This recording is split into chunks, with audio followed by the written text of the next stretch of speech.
Hello friends, welcome to authentic சமையல். இன்றைக்கி நம்ம சேனலில் சிக்கன் கறி இட்லி எப்படி பண்ணுறதுன்னு பார்க்க போகிறோம். இதுக்கு நம்ம சிக்கனை மேரினேட் பண்ணணும். 400 கிராம் அளவுள்ள எலும்பில்லாத சிக்கனை எடுத்துக்கலாம்.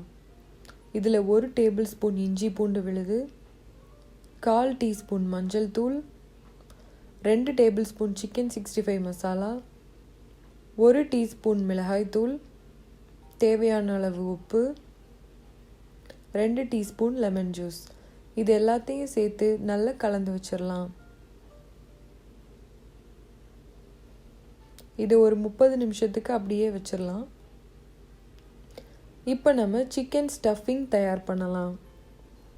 இதுக்கு ஒரு கடாயில் 2 டேபிள் ஸ்பூன் எண்ணெய் சேர்த்துக்கோங்க. எண்ணெய் சூடானதும் நம்ம மேரினேட் பண்ணி வச்சுருக்கிற சிக்கனை சேர்த்துக்கலாம். சிக்கனை நம்ம மேரினேட் பண்ணி சேர்த்துருக்கிறதுனால மசாலா எல்லாம் பிரிஞ்சு போகாமல் நல்லா வெந்து வரும். இது 15லேருந்து 20 நிமிஷம் ஆகும். சிக்கன் கருகிடக்கூடாது, ஆனால் நல்லா வெந்திருக்கணும். நம்மளோட சிக்கன் ஸ்டஃபிங் தயாராகிடுச்சு.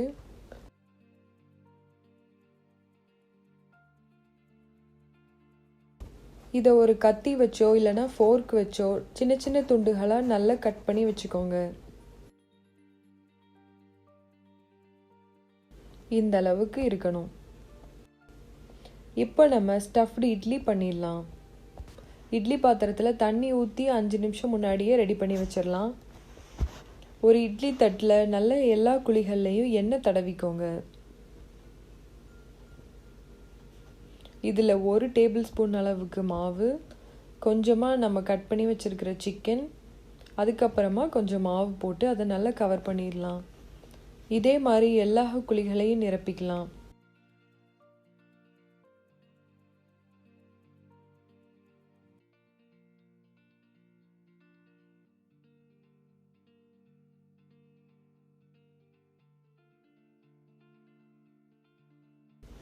இதை நம்ம இட்லி பாத்திரத்துக்குள்ளே வச்சு நல்லா வேக வச்சிடலாம்.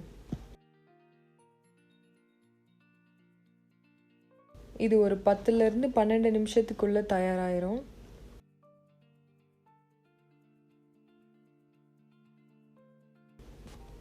ஸ்டஃப்டு இட்லி தயாராகிடுச்சு. இப்போ நம்ம சிக்கன் கறி இட்லி தயார் பண்ணலாம். ஒரு கடாயில் 1 டேபிள் ஸ்பூன் அளவுக்கு எண்ணெய் சேர்த்துக்கலாம். எண்ணெய் சூடானதும் 1 டீஸ்பூன் கடுகும் 1 டீஸ்பூன் உளுந்தம்பருப்பும் சேர்த்துக்கலாம்.